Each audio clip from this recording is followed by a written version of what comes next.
Back to our original question, common problems को हम discuss कर रहे थे. What are the other common issues?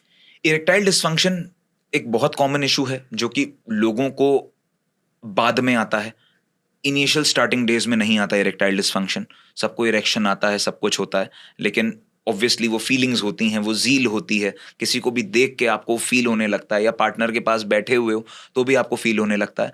More over नाइटफॉल्स भी एक प्रॉब्लम है, और मोर ओवर आपके डिसफंक्शन, सबसे इंपॉर्टेंट जो प्रॉब्लम्स इस सारी चीज़ों की, इरेक्टाइल डिसफंक्शन आप कह लीजिए, या फिर आप प्रीमेच्योर इजैकुलेशन, या नाइटफॉल, या धात सिंड्रोम भी कभी कभी एक प्रॉब्लम बन गया है अब लोगों के लिए कि डिस्चार्ज होता रहता है पेशाब के साथ या पेशाब के बाद में. There is a transparent fluid that comes out of your organ. वो चीज आपका हार्मोनल लॉस दिखा रहा है कि सीमेन बनने से पहले ही हार्मोन आपके शरीर से जो न्यूट्रिशन है, न्यूट्रिएंट्स हैं, वो बॉडी से बाहर हो गए.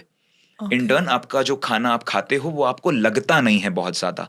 आप उस चीज को फील नहीं कर पाते हो कि मेरे को खाना खाया, मेरे को एनर्जी की बजाय नींद आने लगी, मेरे को एनर्जी की बजाय थकान आने लगी. तो दैट हार्मोन आपके शरीर में रुक नहीं पा रहा है. ऐसे बहुत बहुत सारे ऐसे छोटे छोटे प्रॉब्लम्स हैं, बट इन सब चीजों का एक ही रीजन हम देखने को मिलता है, वो है वैस्कुलोजेनिक इरेक्टाइल डिसफंक्शन. 3 तरीके की परेशानी होती है बेसिकली.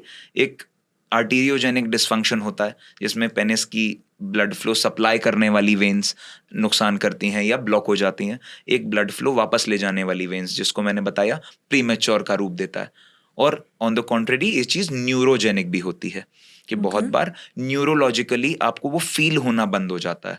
वो जो कनेक्शन है, नर्व एंडिंग्स हैं जो कि क्लिटोरस पे बहुत ज्यादा होती हैं, कि आप टच करते हो you feel like current in your head. Similarly penis के ऊपर भी वैसी ही नर्व एंडिंग्स होती हैं. तो उस चीज को न्यूरोजेनिक बना देते हैं, उस प्रॉब्लम को, कि नर्वल डैमेज होने की वजह से बहुत प्रोन मास्टरबेशन बहुत लोग कर लेते हैं. तो बेड पे बच्चे 15 साल के 17 साल के बेड पे उल्टा लेट के इरेक्शंस के बाद रब करते हैं पेनिस को, हार्ड सरफेस से रब करते हैं, एक तरीके से सेंसेशन खत्म हो जाता है. वो प्रॉब्लम्स जब आती हैं वो न्यूरोजेनिक बन जाती हैं.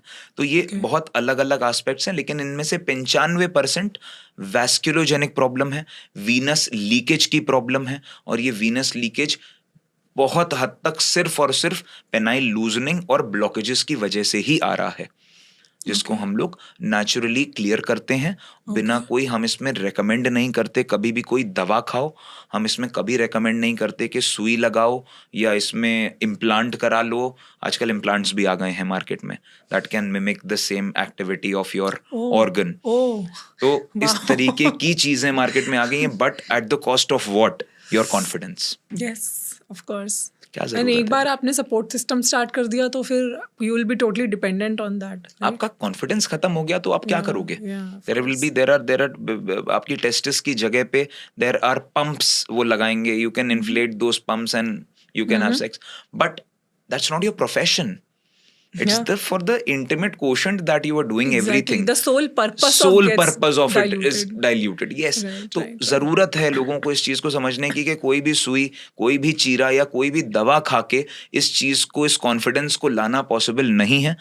सबसे पहले होलिस्टिक अप्रोचेस को ध्यान में रखा जाता है.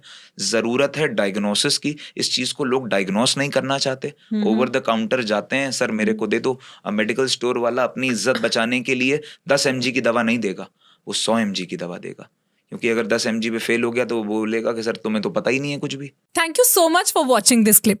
ये क्लिप एक पूरी कॉन्वर्सेशन का बस एक छोटा सा हिस्सा था. आई एम श्योर कि पूरा पॉडकास्ट सुनकर आपको और भी बहुत सी नई इन्फॉर्मेशन मिलेगी. अगर आप इस पूरे पॉडकास्ट को सुनना चाहते हैं तो उसका लिंक डिस्क्रिप्शन में है.